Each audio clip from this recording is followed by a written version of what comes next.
Cologne. I get most of my cologne from Forever Lux. So this is not an endorsement for any particular cologne. This is an endorsement for going to Forever Lux and buying your cologne.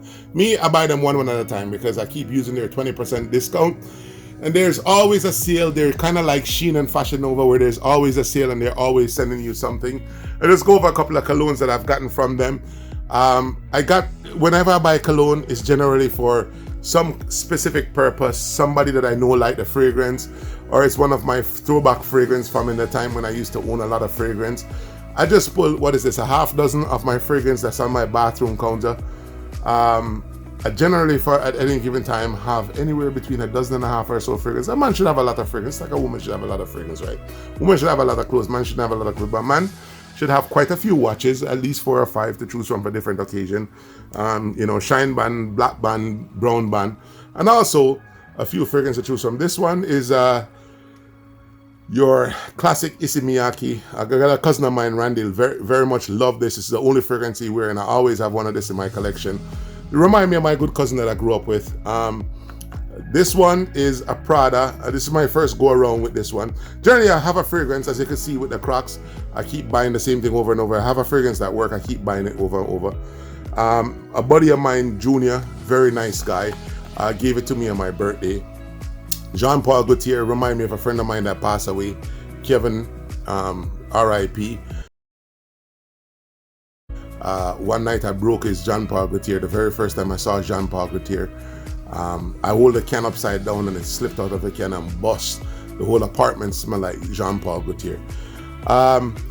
Jupe, I got Jupe because this reminds me of my first time to Panama City, not in Florida, but the real Panama City.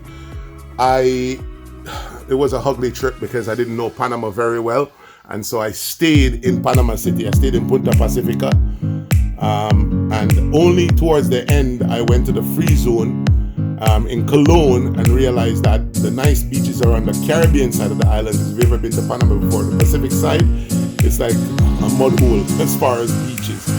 So I met a guy named the General, who's a Jamaican living in Panama. Apparently some reggaeton singer, and he introduced me to this cologne Jupe. It's inexpensive, it's very strong, you gotta be careful with that one. This Farragamo, I got it just because I went on Forever Lux and I went looking for a particular fragrance. I went looking for the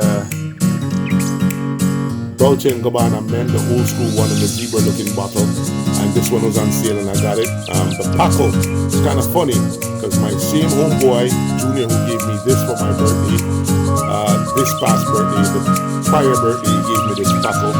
It's a big bottle, it's down to here. These are day-to-day fragrance, I do wear them on day-to-day. But even this Paco here that you buy for like $80, $90 on Amazon and Forever Lux, with the 20%, you can get it down to $50-something. So Forever Lux is the place to shop.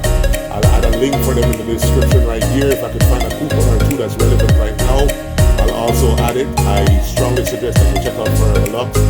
Also, I'm going to release a quick email very soon with the top 15 cheap cologne. And when I say cheap cologne, I mean in this price range, in the $20-something price range. The top 15, because I'm qualified, I'm a fragrance buff, I'm qualified to say the top 15 cheap cologne for men. And when I release that email, I'll remind you that I release it so you can go check your inbox and check out that email.